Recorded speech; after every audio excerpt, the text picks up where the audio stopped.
If you're looking at doing anything in your life that's of any value, the one thing that I believe that you can learn or you should learn is the ability to communicate and to communicate well. That's what we're going to get into today on this little short Oryx Talks that I've got planned for us. Have you ever felt? Are you listening? Damn.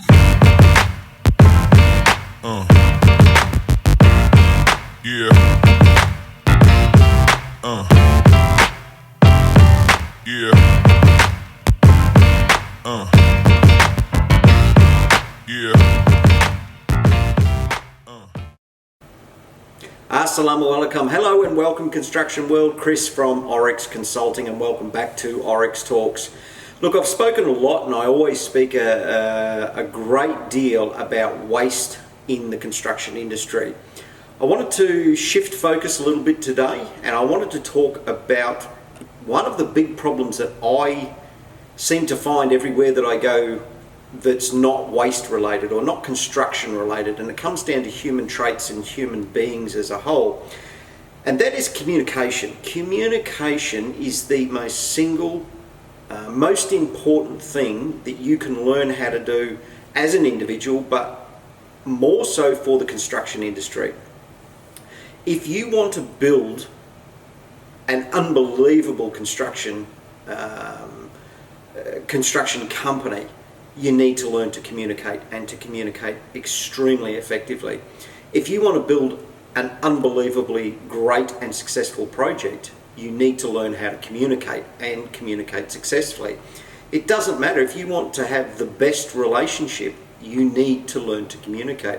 Whatever you do in life always comes down to your ability to communicate and to communicate your point. Especially when you need to get to things like what we do, where we're trying to convince people that of new technology and there's a new way of doing things, and to not look at things traditionally the way that you have. It always comes down to your ability to communicate. So I wanted to give some examples of some projects that I used to work on, some really good ones and what they did well, and some poor ones, or more so some of the ones that I see, particularly over here in the GCC region, and some of the poor practices that have crept into the construction projects themselves. When I started, I was 19 years old when I started on my first pipeline project. Fish out of water, all the things we're all used to and all of that. But I always had that ability where I wanted to learn, and I wanted to learn from the best teachers that are out there, and the best teachers that are out there are the ones that have been doing it for the longest period of time traditionally. Okay, sometimes we get some bad habits along the way, but old school projects, and I was very, very fortunate.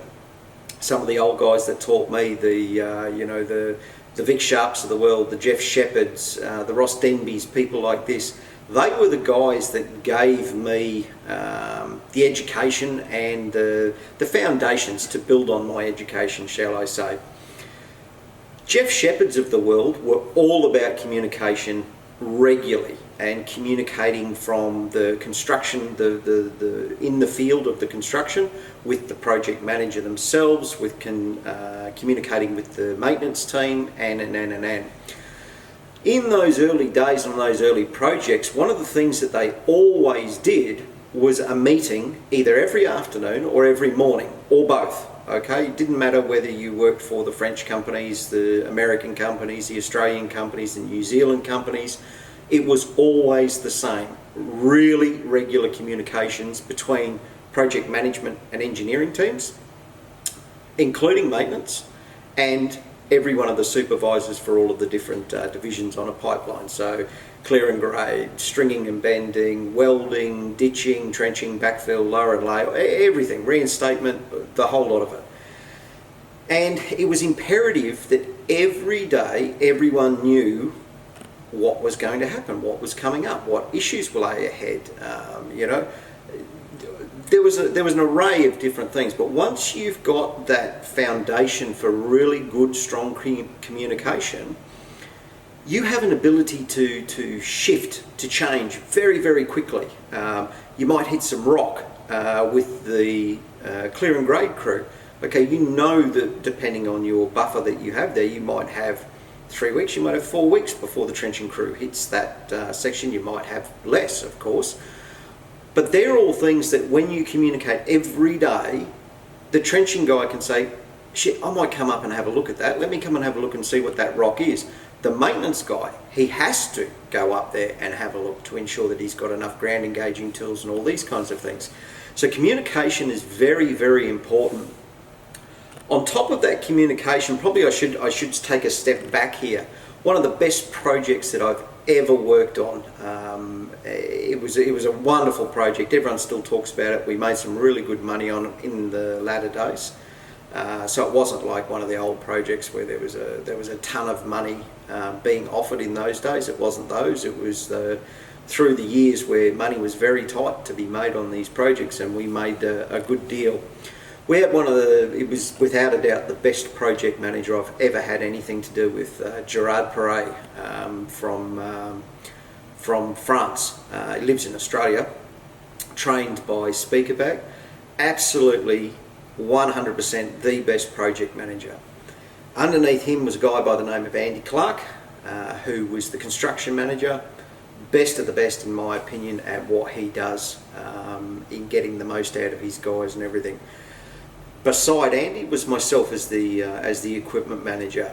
Right from the start, there was Gerard, Andy and myself, and we had a meeting, a kick-off meeting between us on how we were going to build the job. And from that meeting, we drew our lines in the sand, if you will, as to who was going to manage what, who looks after what support we needed from each other, and what was expected from one another. That foundation communication meeting set up the basis for an extremely successful project. And like all projects, we had some things that went extremely well and worked out well for us. And we had some things that were, out of our control, as always, from the weather to industrial relation issues, all these kinds of things. But that foundation and that respect that we had for each other, that's what got us through all of those kinds of adversity, shall we say. That opening communication then spreads from you all the way down to your crews and the people that you have working underneath you, and your ability to communicate exactly what the project manager wants, what the construction manager wants. And it was one of the best projects where I've seen where construction and maintenance work so well together, extremely well together, and it's because of how we communicated as people. Now, once the job gets running, one of the worst things that I've seen in later days with communications, and look, there's apps and all kinds of things that I've seen being used successfully, say in the dredging industry in Singapore. It was used quite effectively, messenger services like WhatsApp and these kinds of things. But the telephone, honestly, when you pick up the telephone and you make a phone call, so if I picked up the telephone in those days and I called Andy Clark and I said, Andy, XYZ, here's a problem. There's two people that know about that phone call, Andy and myself, that's it. When you run remote cross-country pipelines and you use the two-way radio, everyone hears that communication. Now, there's some things that should never go across on two-way communication. That's why we had satellite phones and things like that. But I'll give you an example. We had a lowboy coming back to camp one day, and he had nothing on. Now, as in no work, he had done all the moves that we needed to do, wanted to come back. Now, because we said, no, come back to camp and we'll get some maintenance done and however the conversation went, one of the guys who knew where the lowboy was, he said, why don't you bring the float to where we are? I'll do some maintenance because the guys are working right now. Then he will be here to move the padding machine when we finish this afternoon, which he's going to have to come back and do anyway. They're the sorts of things that when you're using radio communication where the site can hear what you're doing, very, very important. And people seem to get away from it, and they want to use telephones these days, and I'm not a fan of them. Telephones have a place, and telephones are extremely useful communication tool, don't get me wrong, but it's about communicating for the site that you're working on and getting your message and your information out there to the guys, okay? So when you're managing crews, how you communicate to your crew is very, very important. I always tried to make a very concerted effort right from the start, to tell people what I expected of them if they came to work for me, what we were as that maintenance team, like what we were about, and what your roles and duties would be when you come and work for us. So really, really important to keep that communication open, and leave the communication open where your workers can come to you and they feel safe and secure coming to you when they have a problem, which inevitably they will on these construction projects, you know. You're not going to be perfect, and all your decisions aren't always going to be the best decisions, or they may have a way to help you and save you some money. So really, really important that you remain open to all kinds of communications, whether that person is above you or below you. Open communication is so important for successful projects. I really mean that, you know. Going back to one of the early constructors that I used to work for, we always had a lessons learnt meetings at the end of a project, so we could understand what went right, what went wrong. Admittedly, they didn't do anything with a lot of that information that we did, but we still had the meetings, so we still understood what went right and what went wrong at the end of the day. So really, really important, in my opinion, that communication becomes your greatest focus when you want to do anything in life. So, you know, you want a successful company, learn how to communicate. You want a successful project, learn how to communicate, and not just communicate from one moment at the beginning. I mean consistently learning how to communicate, you know. Have a daily meeting, have a meeting in the morning and have a meeting in the afternoon. Get all the players involved. Don't have meetings between this crew and this crew and leave these guys out, you know. Maintenance was always one of those ones where, you can come or not come, it doesn't really matter. Well, of course it matters, you know. The early days, the maintenance guy was as important in that meeting as any of the other crews, you know.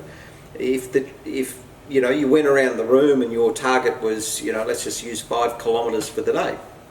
If you go around the room and the trenching guy asks, you know, did you get your 5 kilometres per day?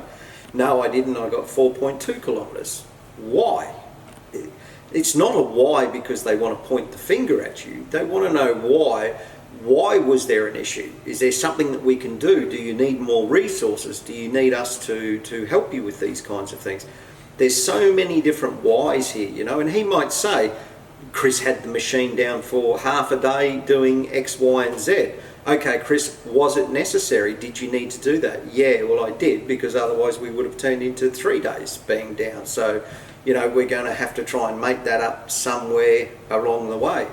Really, really important. And the really good project managers know this. The really good construction managers know this. And the really good equipment managers know this as well. So Gerard, going back to Gerard, I remember his office, all the way around his office, he had all of the big, I think it's A3 paper, all glued together.